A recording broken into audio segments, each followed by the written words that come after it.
Testing. Loud enough? A bit louder? Okay, everyone. Well, I was expecting worse, so I'm pretty happy with this weather nonetheless. So, I'm Lynn Kobayashi, and I'm the president of the Toronto chapter of the National Association of Japanese Canadians and vice president of the National Association founded in Toronto in 1947. Thank you for joining us in the rain. We gather here today in Toronto, a traditional meeting place for thousands of years where Indigenous nations have come together for important discussions, for trade, for sharing knowledge in relationship between nations. And we acknowledge that this is the traditional territory of the Anishinaabe, the Chippewa, the Haudenosaunee, the Wendat peoples, and the Mississaugas as the credit. This land is now home to many other Indigenous nations, including Métis and Inuit peoples. We acknowledge that Toronto is covered by Treaty 13 with the Mississaugas of the credit, and we gather as treaty people to bring good relationship to this place. We welcome today's special guests, Mayor John Tory, Chris Glover, the MPP for Spadina, Fort York, Karen Abdulsaid from the Woodland Cultural Centre, Francis Sanderson, Executive Director of Anishinaabe Homes, and Mohammed Hashim, Executive Director of the Canadian Race Relations Foundation. We recognize our elders, Midori Fukuma, Adi Kobayashi, Kaz Shikazi, and Ron Shimizu. And we thank our Board of Directors, members of our National Young Leaders Committee, volunteers and supporters for their presence and good work. And finally, we thank Cindy Lee of the Mayor's Office and Julie Berardi of Ontario Place for their help in organizing this event. Japanese Canadians are a diverse community whose ancestors settled on Turtle Island, now known as North America, in the 1800s, and who experienced government policies of forced displacement and dispossession, racism, and community and family separations. So today we remember the historic Apology and Redress Agreement by the federal government of 1988 that symbolically redressed these historic wrongs. The Canadian Race Relations Foundation was founded from this agreement. In 1988, David Suzuki said, "As victims of great injustice, I believe that Japanese Canadians assume an extra burden. We know from experience the effects of racism and bigotry, and so ours must be the first voices raised whenever we see prejudice rear up." Thus, we are committed to educating our community about the hard truths of residential schools. As Canadians, we are called to action by the Truth and Reconciliation Commission. We look to the United Nations Declaration on the Rights of Indigenous Peoples as a framework for the work of reconciliation, founded in Call to Action number 45. In 1985, the City of Toronto granted the NAJC much-needed funds for the study of economic losses of Japanese Canadians after 1941, conducted by Price Waterhouse. That was an important underpinning of the redress campaign. And today we continue engagement with the City of Toronto on matters of racism, past and present, with initiatives like the City of Toronto's Toronto for All campaign to combat anti-Asian racism. So thank you, Mayor Tory. It's good to see you in person today after the virtual town hall of last year, and I will give you the floor to make a few remarks.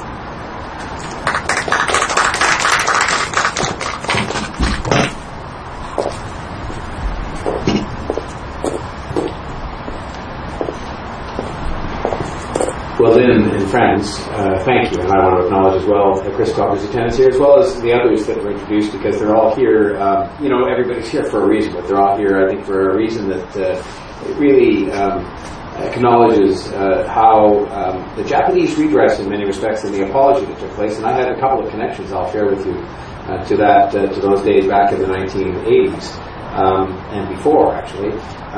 In a way, I think, started to open the door for recognition up to and including the Truth and Reconciliation, because oftentimes prior to that I think we weren't willing to acknowledge things that had happened in our past that required that kind of reflection, that kind of acknowledgement, and I think this was very important in that regard. I'm proud of the fact that the City of Toronto, the grant was the grand total of $5,000, and I think what it did was allow the community to go and do the research that then led to successful advocacy to the government for the apology and the redress that had issued in 1988. When I mentioned connection to it, first of all, I was somebody who was a very close advisor to Prime Minister Mulroney in those days, and different people have different opinions of all of us who are in public life, but people have different opinions about him, still do. But I can tell you that his sense of the rightness of what was done at that time was palpable and was real. And I think that always made me feel good, because you can see these different things happening from time to time, but I think you always want to know that it's happening for all the right reasons. And I can tell you in this case that was true. The other, when I say more important personal connection I had, was that my father had, he was a lawyer in the early stages, for much of his career actually, but he had, for 42 years I think of his career, the same executive assistant. Her name was Nico Kino, and as you can imagine, since she was his executive assistant starting, I think, in the year that I was born, she very much became a member of our family. She was at our house for dinner all the time, and just became someone we knew very much. And of course, when we wanted to reach our father in later years, when we could dial the telephone, that's an old expression too, but it was her that we would call. She was with her family interned in British Columbia as a Japanese-Canadian family in the 1940s, so she was a young girl at the time. And she recounted to me many times her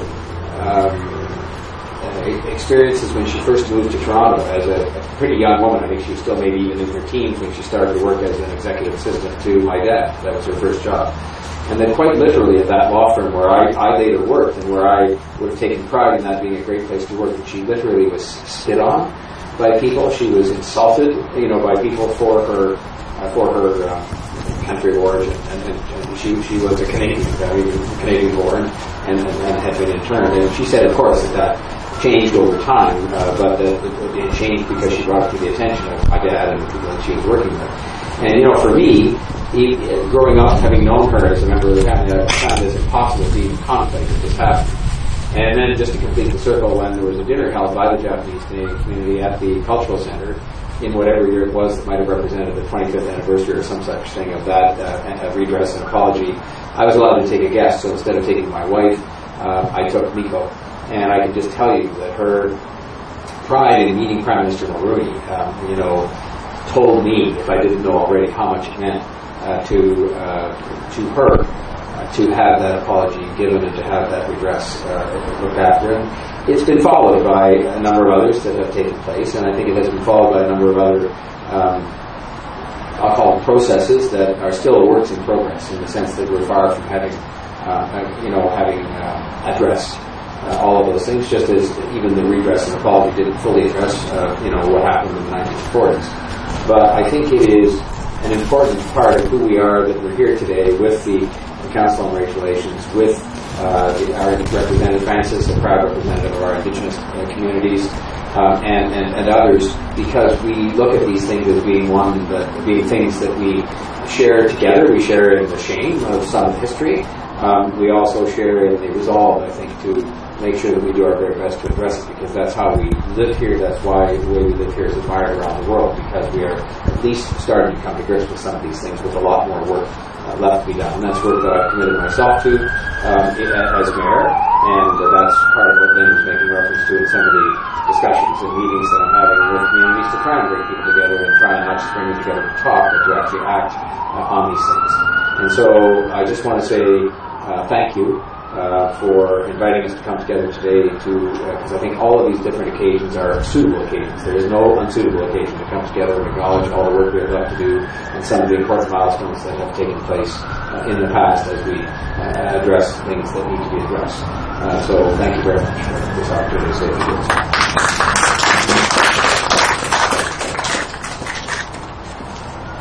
Back to you. Thank you.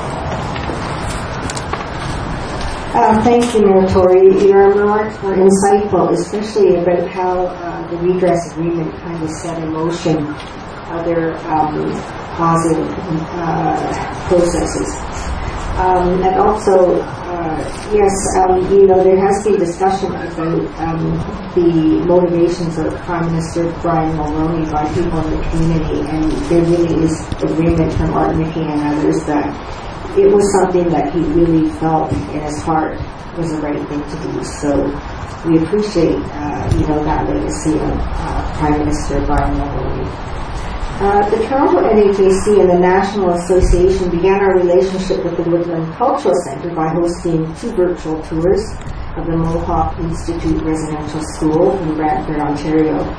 And we also plan to host others to follow up on Orange Shirt Day.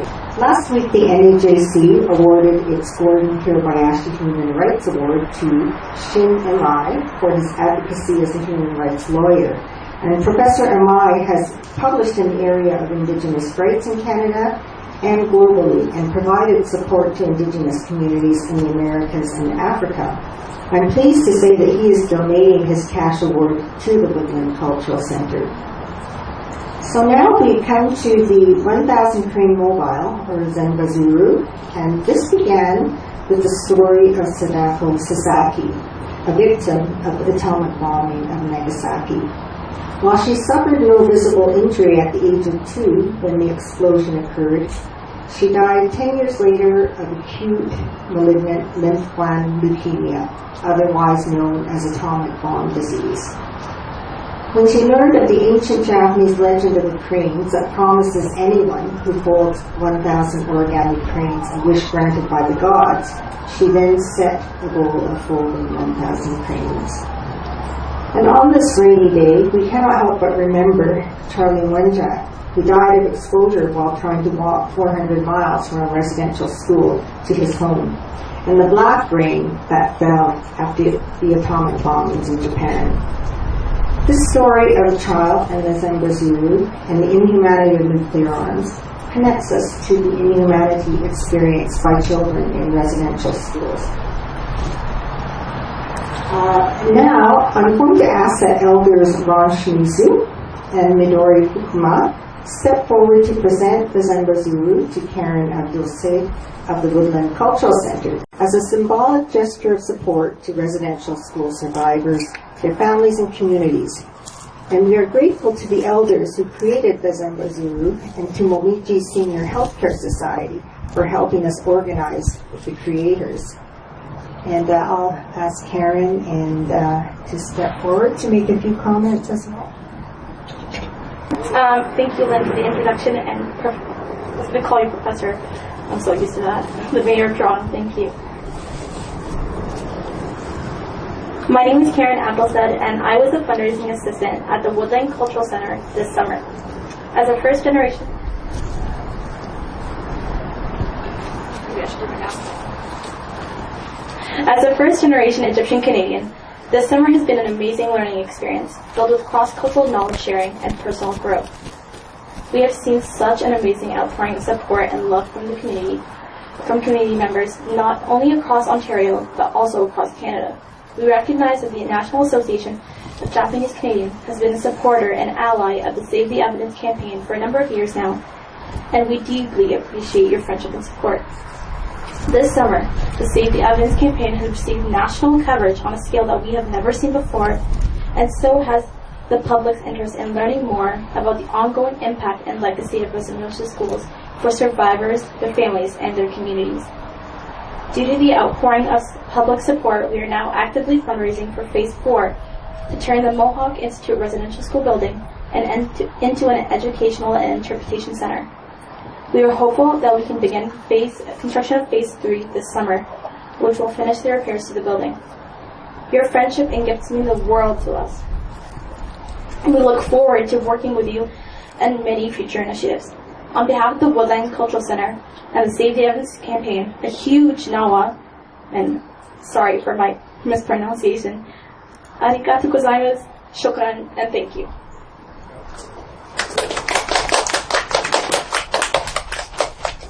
Okay, thank you, Karen. It's just been so wonderful to see so many people in person today. There is a lot to say about the history of the Japanese-Canadian Centennial Temple Bell, and I hope there will be a chance soon for an event to focus on its rich community history. In 1941, there were 234 Japanese Canadians in Ontario and over 21,000 in British Columbia by 1951. So, by 1951, there were more Japanese Canadians in Ontario than in BC. Despite being greeted initially with fear and hostility, many Japanese Canadians found more fertile ground for acceptance in Ontario. This belfry was designed by architect Raymond Moriyama, whose work includes a science centre and the Toronto Reference Library, and whose family came to the east because of the expulsion from British Columbia. The words of the plaque that was originally installed under the bell illustrate this sentiment. Unfortunately, the plaque has gone missing, but I will read the inscription that was on this plaque. And we've heard from Ontario Place, from Julie Berardi, that they are putting on a big push to find the plaque. I'm sure there are a lot of storerooms here in Ontario Place, so it may be a big job. So the plaque did say, in commemoration, to mark the centenary of the first Japanese-Canadian settler to Canada, this temple bell is presented to Ontario as a gift of goodwill and gratitude from all in this province who share the Japanese heritage. May it toll in peace and harmony. Now, it's been nearly 10 years since this impressive striker has been in place due to the revitalization of Ontario Place that was announced almost 10 years ago. So today we invite all present to ring this bell in the spirit of peace and harmony. So I will first invite our elected officials, Mayor Tory and MPP Chris Glover, to ring the bell 3 times, and to be followed by our friends from the Woodland Cultural Centre, Anishinaabe Homes, the Canadian Race Relations Foundation, our elders. And at that point, we will end our formal program and invite all present to ring the bell individually and in groups. But Mayor Tory, you will be the first person in 10 years, nearly 10 years, to have the honor. 3 times.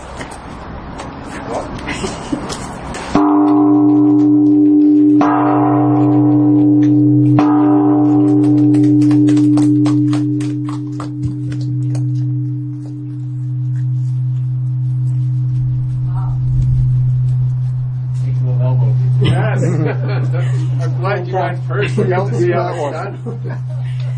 And Chris Glover.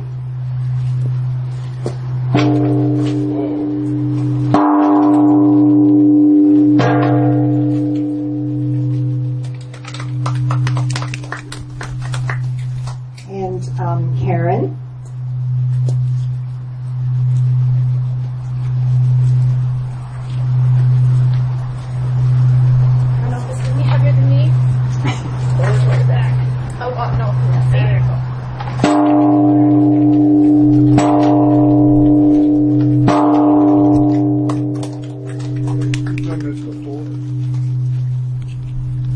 Francis.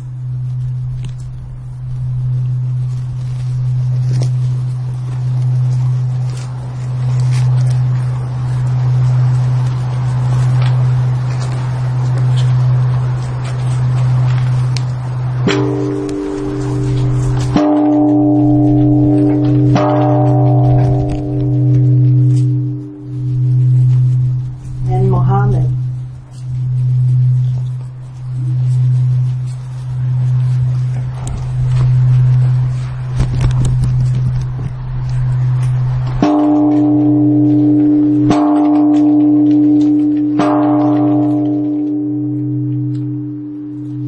Ask our elders, Ron, Addie, Midori, and Kaz.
end the formal portion of the bell ringing and invite others to give it a try. And thank you, Mayor Tory, and all our special guests. Thank you, Chris Glover, for attending today. And